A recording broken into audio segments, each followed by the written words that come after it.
Radio Rivage présente Au fil du lien, une émission animée par Daniel. Chers auditeurs, bonjour, bienvenue sur Radio Rivage, heureuse de vous retrouver pour mon émission à l'écran comme à la scène. J'ai le plaisir aujourd'hui de recevoir François Barlouet, qui a commencé par l'écriture de pièces radiophoniques. Il est comédien, il est scénariste, il est auteur de pièces de théâtre, de pièces radiophoniques. Il a travaillé également dans la publicité, à la télévision, et son récent spectacle, une conférence théâtralisée Vermeer et son faussaire, nous conte l'histoire passionnante d'un artiste qui n'était pas reconnu à son époque, snobé par les critiques d'art, et qui, pour se sauver et survivre, va en être amené à créer des toiles de Vermeer qui n'existent pas. Bonjour François Barlouet. Bonjour. Merci d'avoir accepté mon invitation pour nos auditeurs de Radio Rivage. Écoutez, c'est moi qui vous remercie, c'est très sympathique. Plaisir partagé. Alors, François Barlouet. J'ai la chance de ne pas être très loin puisque je suis sous le soleil de Bretagne, mais Bretagne Nord exactement. Ah, c'est merveilleux, vous n'êtes pas très loin, nous on est Bretagne Sud dans le golfe du Morbihan. Alors, François Barlouet, je suis très heureuse de vous recevoir un auteur, quelqu'un qui écrit des histoires, qui écrit des dialogues et pour qui la narration ça compte parce que ça parle de rencontres et d'émotions. François Barlouet, vous êtes ancien élève du prestigieux cours Simon. Alors où avez-vous appris à écrire des pièces de théâtre, à créer des histoires? J'ai pas appris en fait. Et si j'avais dit à mon professeur de français que j'allais être inscrit à la Société des auteurs et vivre de ma plume, je pense qu'il aurait été assez surpris. Ah bon? En fait, non, j'ai commencé effectivement. J'étais très attiré par le spectacle et donc je me suis inscrit à ce cours Simon qui était assez prestigieux à l'époque, qui l'est toujours d'ailleurs. Et à force de répéter des grands auteurs, forcément ça vous incite à essayer de très modestement de prendre votre plume et d'en faire autant. Et donc voilà, et au fur et à mesure, après c'est un métier qui est bien sûr difficile quand on est comédien de trouver des rôles et de gagner sa vie quand on est tout jeune. Moi j'ai commencé vers 24-25 ans. Et je me suis dit parallèlement, tiens, dans le fond, c'est vrai que quand on est comédien, on a quand même un peu le sens des dialogues, et donc voilà, j'ai commencé à écrire, et donc il y avait cette possibilité à l'époque qui était vraiment, c'était très facile. On allait à Radio France et il y avait une émission sur France Inter qui s'appelait Les 1001 jours. Et qui est devenu après les Maîtres du Mystère. Donc les 1001 jours, c'était plutôt des comédies sentimentales, et puis les Maîtres du Mystère, c'était plutôt des énigmes policières. Et donc on pouvait vraiment facilement arriver avec son texte. Donc à l'époque, il n'y avait pas de mail, bien évidemment. Donc on tapait son texte à la machine, on faisait une photocopie dans le petit magasin d'à côté, et puis on allait à France Inter simplement. Il y avait Pierre Billard qui était producteur et qui nous recevait assez simplement. Donc c'était vraiment une opportunité formidable d'arriver et voilà, de présenter son texte. Ça durait 25 minutes la plupart du temps. Il fallait respecter un peu ce timing. Voilà. Donc du coup, j'y suis allé une première fois avec un texte, et puis gentiment Pierre Billard m'a rappelé 2 jours après en me disant c'est intéressant, vous avez quand même un sens du dialogue. Là sur celui-là, je suis pas absolument persuadé qu'on puisse l'enregistrer, mais renvoyez-moi quelque chose. Voilà, et puis la semaine d'après, je lui ai redéposé un texte, et puis là j'ai eu le bonheur qui m'appelle en me disant écoutez, on va l'enregistrer dans 2 jours. Donc voilà, c'est comme ça que ça a un peu commencé. Alors, écrire pour un comédien, c'est aussi avoir un certain contrôle sur sa carrière, parce qu'on peut penser à écrire un rôle pour soi, mais aussi une histoire à proposer à d'autres acteurs, et donc d'être proactif dans le métier de comédien. Qu'en pensez-vous ? Oui, il y a deux optiques. moi, ça m'est arrivé, donc voilà, j'ai écrit pour d'autres, sachant que les rôles n'étaient pas du tout pour moi, donc ça ne me posait aucun problème. Et c'est un bonheur d'ailleurs de voir arriver parfois de merveilleux comédiens pour interpréter vos textes. Oui. À la radio, j'ai eu la chance d'avoir des comédiens comme Patrick Préjean, comme Pierre Santini ou Oui. Agnès Jaoui d'ailleurs, qui était à ses débuts et qui venait enregistrer des pièces radiophoniques. Et puis effectivement, et puis parfois, on pense un peu à soi aussi. On se dit tiens, dans le fond, il n'y a pas de raison. On n'est jamais mieux servi que par soi-même. Et donc après, j'ai écrit aussi des textes en pensant que je puisse éventuellement les jouer. Et ça c'est ce qui s'est fait, puisque j'ai monté à l'époque quelques pièces de théâtre issues notamment de ces pièces radiophoniques. Je m'en suis inspiré, et quand je trouvais qu'il y avait un sujet vraiment qui était intéressant, j'ai pu monter quelques pièces, notamment au théâtre du Bec-Fin à Paris. Oui. Voilà. Alors, écrire, François Baruet, c'est aussi revenir aux fondamentaux. De nos jours, on est dans des films qui n'ont plus du tout le même rythme de narration. C'est une sorte de furie, que ce soit dans la mise en image, dans les dialogues qui sont un peu, j'aime pas cette expression, mais télescopés, c'est-à-dire qu'on n'a pas le temps d'arriver à la fin de la phrase, que déjà on en comprend le sens. Alors que finalement, les dialogues, c'est aussi une question de temps et bien sûr de narration. Et puis tout simplement d'histoire à raconter avec un début, un milieu et une fin. Qu'en pensez-vous que pensez-vous déjà des films d'aujourd'hui? Comment voyez-vous l'évolution? Est-ce que vous partagez mon analyse? Je pense qu'aussi qu'il faut quand même s'adapter à l'ère du temps et ça devient difficile d'écrire des grandes tirades ou alors il faut vraiment qu'il y ait un fond et il faut vraiment arriver à les torcher, pardonnez-moi l'expression, mais on utilise souvent ce terme, pour ne pas perdre l'attention du spectateur. Moi, à chaque fois que j'écris quelque chose, je me mets toujours dans la position du spectateur. Le spectateur, François Baruet, excuse-moi, le spectateur d'aujourd'hui? Ah oui, le spectateur d'aujourd'hui, bien évidemment. Ouais. Bah oui, parce que ma hantise, c'est qu'il s'ennuie. Parce que moi, je suis allé vraiment. J'ai travaillé en plus pendant pas mal d'années avec un tourneur de théâtre. Donc j'allais voir beaucoup de pièces, bien sûr, à Paris pour savoir si on allait les emmener en tournée ou pas. Oui. Donc il m'est arrivé souvent de m'ennuyer ferme dans un théâtre. Donc et ça c'est vraiment pas possible, quoi. Donc et parfois je me dis mais comment l'auteur ne s'est pas rendu compte que là on s'ennuyait vraiment fermement et que c'était du blabla et qu'il n'y avait pas grand chose derrière. Donc voilà, donc je me suis toujours positionné comme spectateur à chaque fois que j'écris quelque chose pour vraiment essayer de faire en sorte que le spectateur ne s'ennuie pas une seule seconde. Voilà, donc effectivement on adapte le spectateur d'aujourd'hui n'a plus la même perception et les mêmes envies que le spectateur d'il y a 30 ans, donc il faut s'adapter par rapport à ça. Effectivement, aujourd'hui, tout va beaucoup plus vite.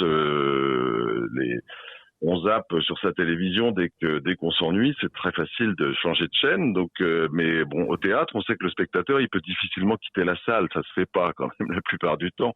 Donc, en revanche, quand on est comédien, on se sent très vite si les gens commencent à s'ennuyer dans la salle, à se tourner sur leur chaise. Donc, il faut le ressentir. Il faut adapter sa situation, ses dialogues et voilà.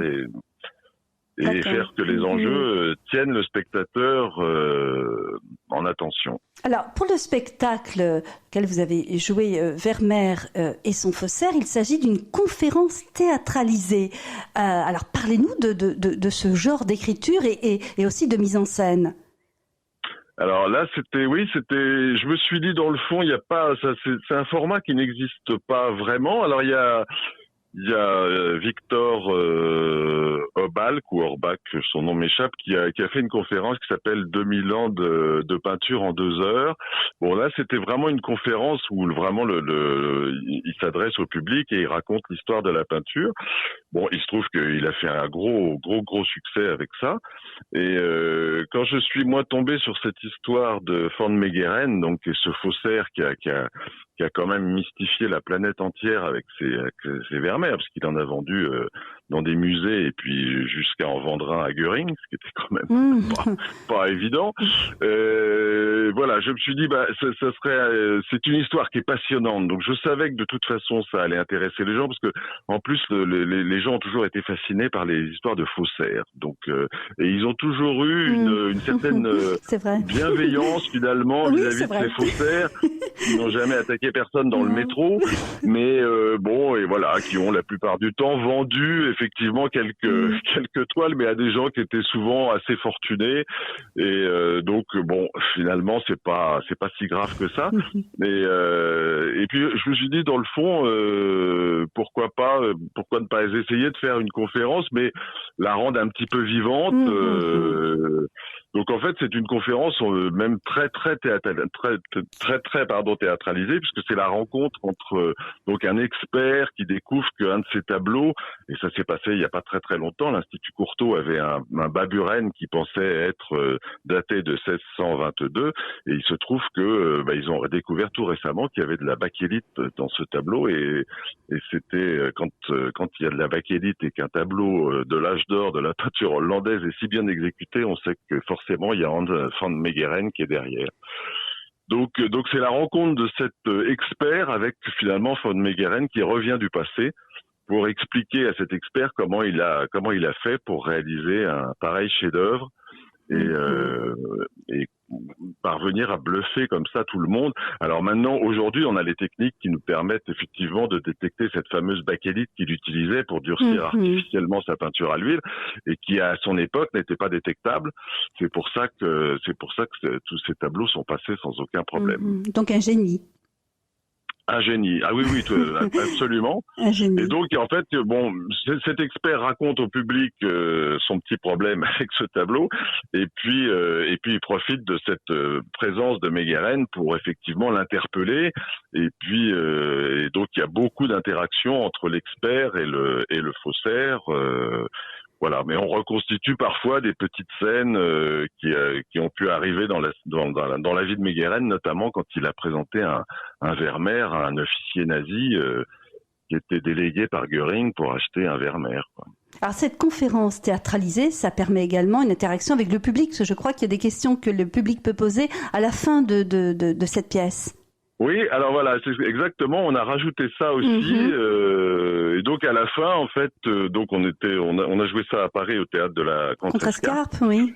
Et à la fin, on a proposé, on a dit au public, écoutez, plutôt que de se séparer comme ça se fait la plupart du temps à la fin d'une pièce de théâtre, écoutez, on a encore un petit quart d'heure si vous voulez Et alors à chaque fois, finalement, très vite les questions fusent. Et ça a donné lieu vraiment à des échanges la plupart du temps formidables, parce que chaque soir de toute façon est différent. On a eu des soirs où on avait un conservateur qui était dans la salle, donc c'était amusant. Et même un soir, on a eu extraordinaire une jeune Belge qui est passée devant le théâtre et qui n'avait absolument pas l'intention d'aller au théâtre, et puis elle voit cette affiche, elle rentre dans le théâtre, elle assiste à la pièce, et en fait on apprend à la fin elle nous dit que son arrière-grand-père a expertisé un Vermeer de van Meegeren, et l'a expertisé comme étant un véritable Vermeer. Donc c'était vraiment très sympa d'avoir cette jeune femme dans la salle pour nous raconter cette histoire. Donc voilà, et vraiment à chaque fois on a eu des échanges qui ont duré, on a dû hélas parfois clôturer l'échange parce qu'on avait un spectacle derrière, donc il fallait leur laisser le temps de se préparer. Donc c'était vraiment très très très agréable, et c'est vrai que souvent dans les critiques qu'on a pu avoir sur les différents sites de très élogieuses, les gens ont souligné, on a eu la chance, on a bénéficié, je veux dire, d'un bouche à oreille et de critiques formidables. Et les gens ont souligné en plus parfois effectivement cet échange, parce que du coup on a pu aussi, on avait préparé quelques photos sur les différents faussaires également qu'il y a eu dans l'histoire de la peinture. Alors j'ai lu moi les critiques, je le dis pour nos auditeurs de Radio Rivage, excellence au niveau de l'écriture, beaucoup de critiques élogieuses sur votre style d'écriture, bien sûr le jeu, mais François Berlet, si on revient à vous, le comédien que vous êtes et l'auteur, vous aimez l'inattendu. L'inattendu. C'est ça qui vous plaît en fait, c'est-à-dire quelque chose, vous qui écrivez, vous aimez bien qu'il arrive des choses qui ne sont pas écrites. Un peu. C'est toujours... Cette conférence théâtralisée, ça doit être aussi beaucoup d'inattendus à chaque représentation.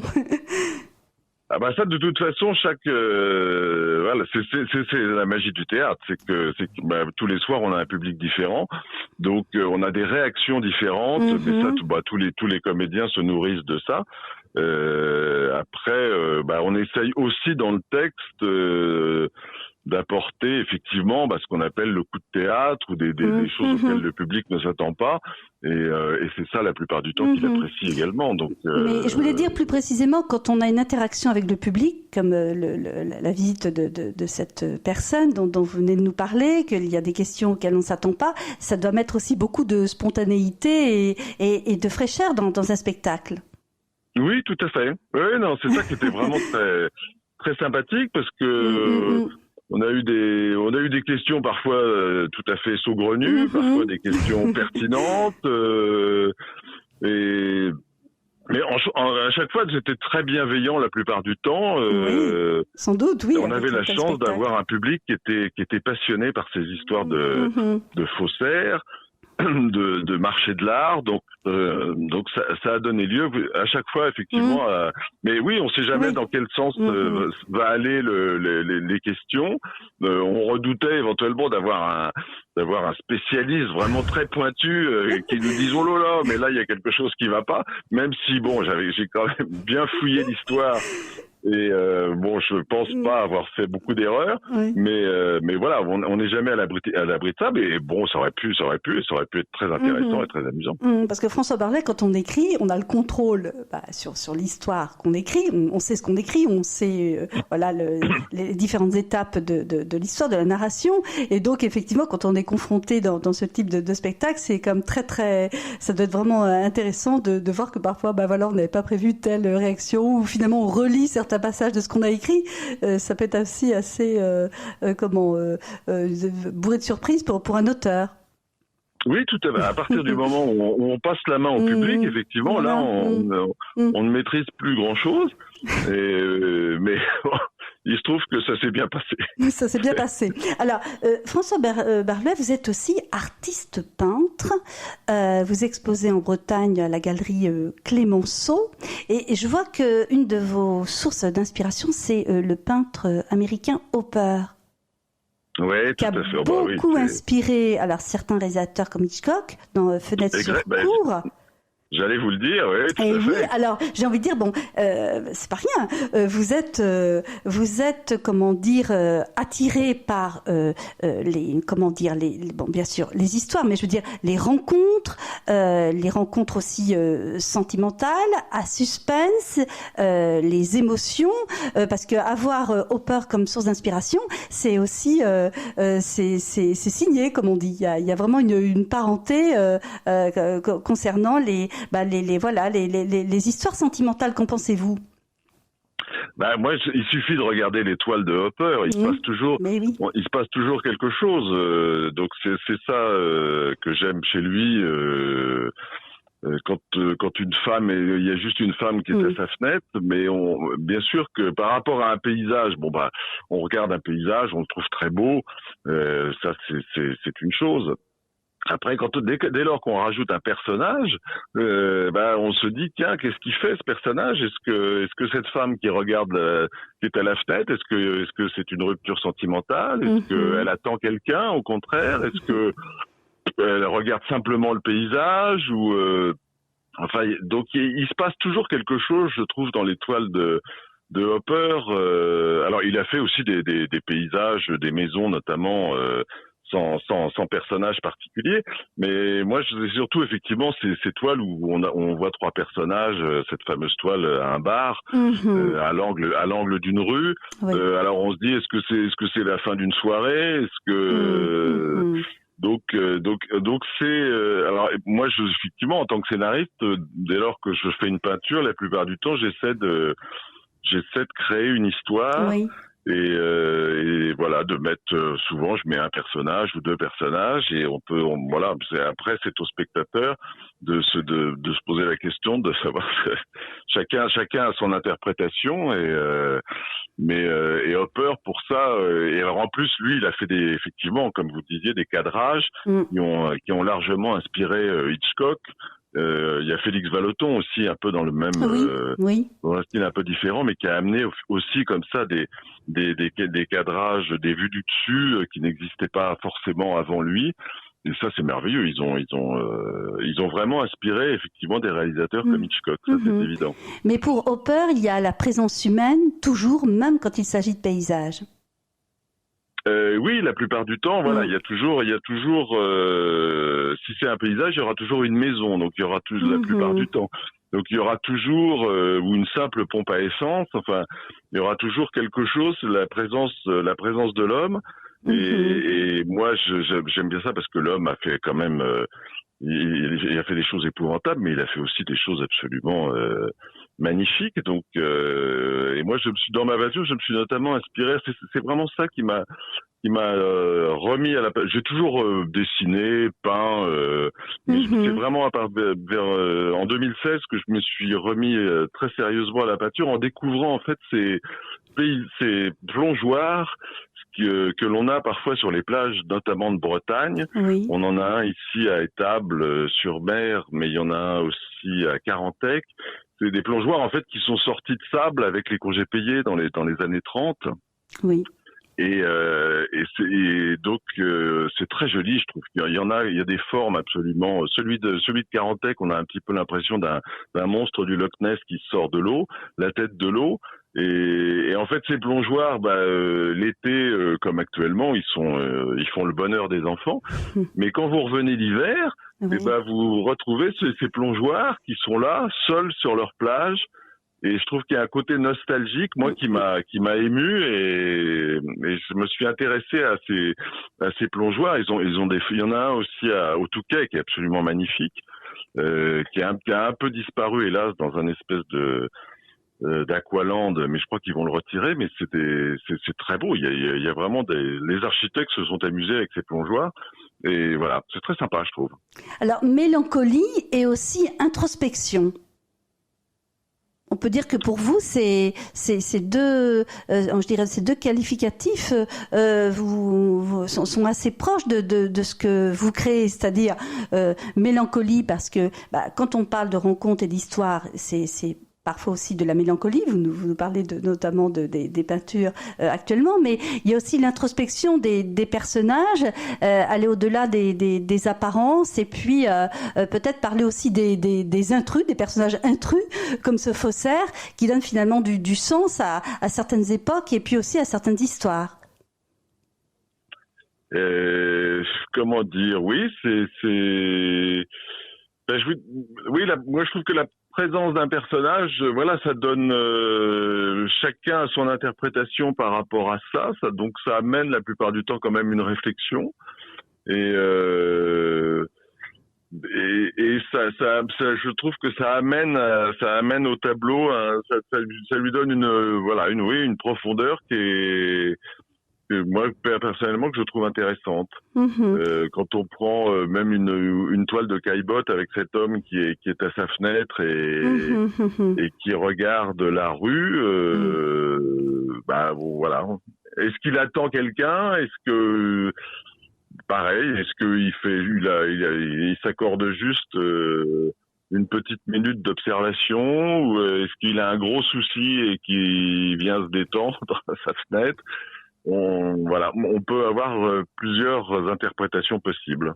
Alors, votre travail d'auteur et votre travail de peintre, il s'agit bien d'un travail. Il faut apprendre la technique, il faut ensuite pouvoir trouver des sujets. L'une se nourrit de l'autre.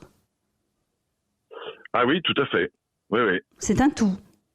Bah oui, parce que finalement, en ce qui concerne la peinture, effectivement, je me suis beaucoup nourri de mon expérience de scénariste quand je décide de faire un tableau. Et puis je peux pas nier que mon écriture, effectivement, est quand même très liée à la peinture, puisque effectivement, j'ai créé cette pièce Vermeer et son faussaire, et puis alors je touche je touche du bois, mais normalement donc tout est signé, donc c'est en bonne voie.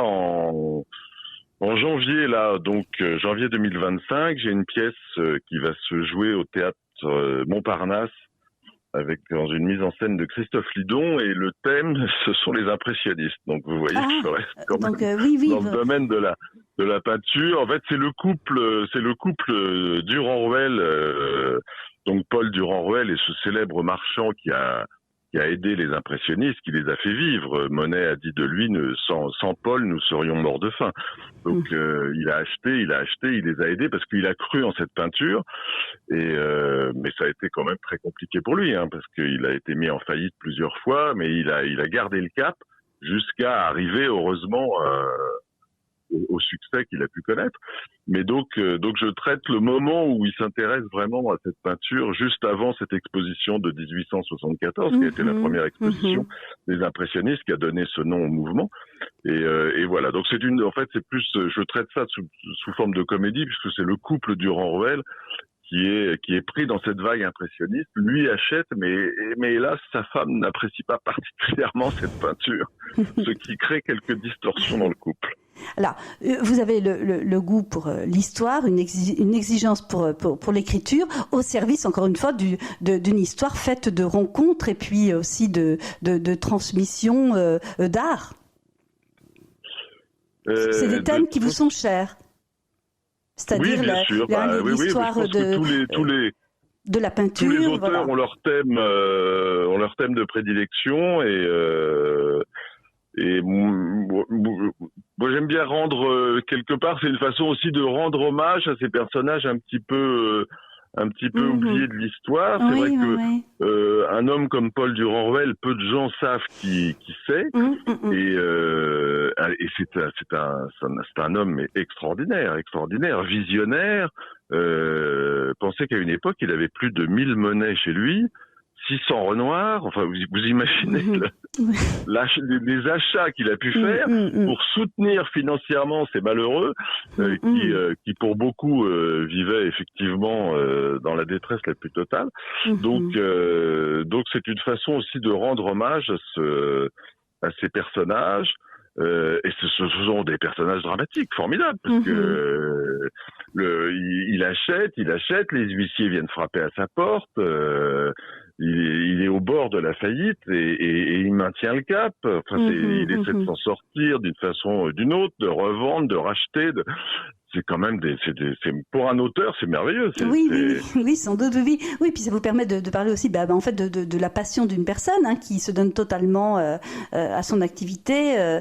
Ça peut être l'art, ça peut être bien d'autres choses. Ça, c'est un engagement. Ça, c'est quelque chose qui est important pour vous. S'engager dans une mission. Je trouve que comment dire, un projet de vie qui est absolument extraordinaire pour ces gens-là, et c'est ça qui les rend absolument passionnants, quoi. C'est vrai que Van Meegeren, c'est très particulier d'aller faire des faux, mais bon, il aurait pu continuer tranquillement dans sa peinture. Il était très doué d'ailleurs, mais bon, effectivement, on lui reprochait d'être trop classique.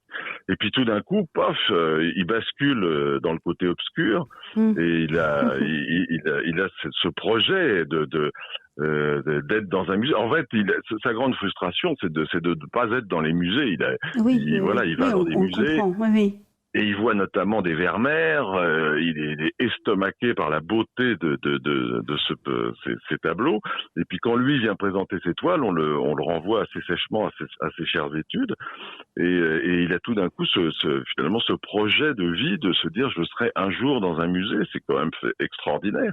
Et il y parvient. Et il est pas rien. En fait, oui, ce sont des histoires aussi de résilience, des personnes qui sont, voilà, dans une situation de frustration, dans une impasse, et qui finalement, par un coup de génie, arrivent à leur fin, si je puis dire. Bien sûr. Et avec ce caractère de résilience, quoi, de transformer les choses. Est-ce que c'est pas finalement la vocation d'un artiste de transformer les choses? De les embellir, très certainement. Oui, de les embellir aussi, oui, c'est vrai. Alors, une œuvre, je sais plus si c'est Kessel ou une œuvre d'art, c'est une idée qu'on exagère.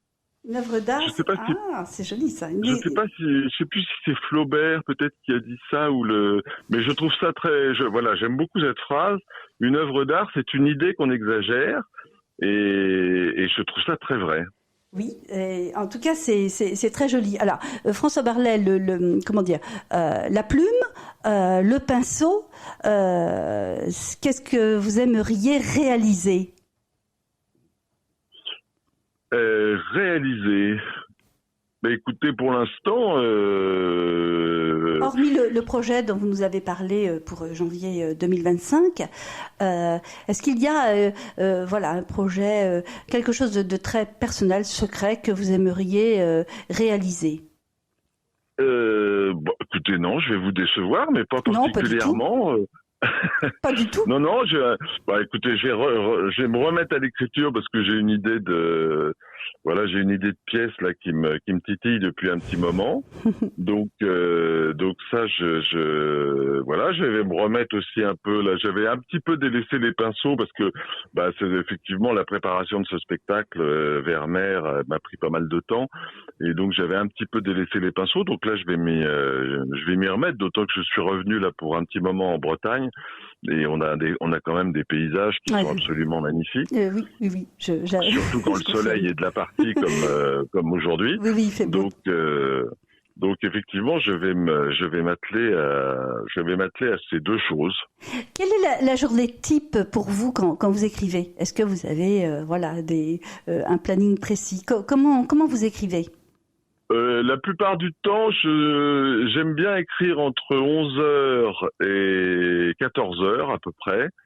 Et puis après, j'aime bien m'y remettre vers 18h.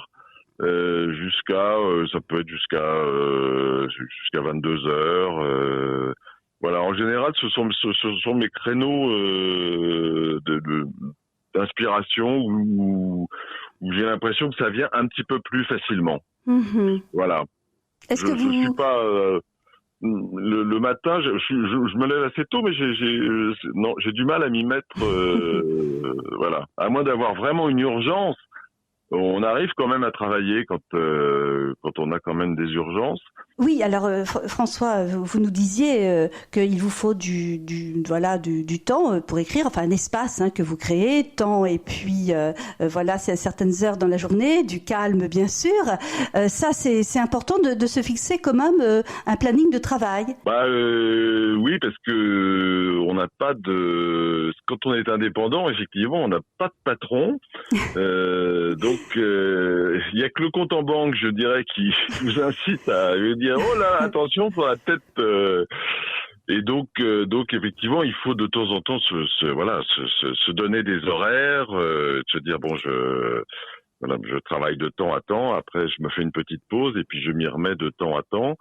C'est important parce que sinon, oui, on peut effectivement divaguer et perdre du temps. Donc non, il faut tout de même. Après, je pense que chaque auteur fonctionne à sa façon. Il y en a qui écrivent très très tôt le matin, qui aiment bien aussi ce calme du matin. Voilà, chacun a ses créneaux. Chacun a ses créneaux. Alors, on dit souvent que l'acteur, le comédien, attend un rôle. On a cette image de l'attente du coup de fil. Et quand on est auteur, ça permet finalement de rester maître de son travail, de son rythme de travail et aussi de ses projets. Ça doit être important, ça aussi, comme en termes d'équilibre. Mais c'est ce qui m'a amené à l'écriture parce que effectivement quand je suis sorti du cours Simon C'était la course pour essayer effectivement de trouver des rôles. Bon, à l'époque, il n'y avait pas effectivement d'internet, donc on achetait le film français. La plupart du temps, les annonces, c'était déjà les distributions étaient déjà faites, donc effectivement, c'est un petit peu compliqué de trouver des rôles et on n'en trouve pas tous les jours. Donc, alors moi, je me suis un peu orienté vers la publicité. J'en ai tourné pas mal à une époque parce que ça, c'était quelque chose d'assez accessible. Il y avait des agences qui étaient spécialisées, elles le sont toujours d'ailleurs dans les comédiens de publicité. Donc bon, j'en ai tourné pas mal, ce qui n'était pas désagréable. Ça permettait de voyager, c'était dans des conditions la plupart du temps assez confortables. Et puis, mais comme j'avais du coup beaucoup de temps libre quand même, c'est ça qui m'a amené à l'écriture. Je me suis dit, je peux pas rester comme ça à attendre les rôles, effectivement pendus au téléphone. Et donc oui, c'est ça qui m'a permis de me mettre à l'écriture et d'avancer dans cette carrière-là, effectivement. Oui, c'est très, disons, complémentaire et puis ça permet aussi d'être à l'affût de découvertes et puis de travail sur un projet. Oui, bien sûr. Ça, c'est important. Oui, puis ça permet effectivement des rencontres. De toute façon, il n'y a rien de pire que, dans ce métier-là, il faut surtout pas rester chez soi parce que alors là, c'est pas comme ça qu'on y arrive. Il faut aller semer à droite, à gauche. Il faut aller voir les gens. Faut aller leur dire qu'on existe d'une manière ou d'une autre. Et puis de temps en temps, il y a des retombées et des choses positives qui arrivent. Mais c'est vrai que si on fait juste quelques photos et qu'on va la distribuer comme ça à droite et à gauche, il y a peu de chances qu'il se passe grand-chose. Oui, il faut faire synergie. Merci beaucoup François Barluet de nous avoir accordé cette interview pour notre émission. Ah non, mais c'est moi qui vous remercie, c'était très agréable. À l'écran comme à la scène, oui, c'était très agréable aussi de rencontrer à notre micro un auteur, quelqu'un, voilà, encore une fois qui écrit et on sait très bien que c'est très important les histoires bien écrites pour ensuite faire de beaux films et de belles pièces de théâtre, hein, les mots, toujours les mots. Eh oui. Ça, c'est vrai qu'on peut... On peut relire Marivaux, on peut relire Cyrano de Bergerac. C'est vraiment absolument merveilleux et heureusement qu'on a eu ces grands auteurs qui nous ont nourris et qui nous ont montré le chemin. Donc voilà. Après, moi, j'essaie modestement de poursuivre là-dedans, mais sans leur arriver à la cheville, bien évidemment. Mais c'est un bonheur. Et puis, c'est un bonheur de proposer parfois des textes à des comédiens qui vous appellent en vous disant « Ah, mais c'est merveilleux, j'ai envie d'interpréter ce texte. » Ça, c'est vraiment une satisfaction formidable. Enfin, l'exigence ou d'avoir aussi. Un metteur en scène, là, parce que Christophe Lidon, il a quand même plusieurs Molières à son actif, donc j'avoue que je lui ai envoyé la pièce comme ça en me disant bon, on verra bien, et j'ai eu la surprise qui me rappelle. Donc la pièce s'appellera Les Collectionnistes, et c'est un bonheur. Un bonheur d'avoir un metteur en scène comme ça qui s'intéresse à vos quelques mots et qui va les faire vivre. C'est formidable. Oui, c'est gratifiant et effectivement ça remplit de bonheur. Mais vous reviendrez, François Barluet, nous en parler à notre micro de Radio Rivage. Quand vous serez avec grand plaisir. Tout près de la première. Merci beaucoup de nous avoir accordé vraiment cette interview passionnante. Nous en sortons plein d'images et plein de mots. Merci à Marie-Noël et Caroline qui m'ont aidé à préparer cette interview. Je remercie Bertrand pour le son, la technique, le montage, qui m'assiste à chacune de mes émissions. Merci beaucoup François Barluet. Bon travail d'écriture. Merci. Pour notre bonheur à tous, et puis à très vite à mon micro pour nous présenter votre prochain spectacle. Merci infiniment. Je souhaite une très bonne journée à tous vos auditeurs. Très bonne journée à vous. À bientôt, chers auditeurs de Radio Rivage. C'était Au fil du lien, une émission animée par Daniel sur Radio Rivage.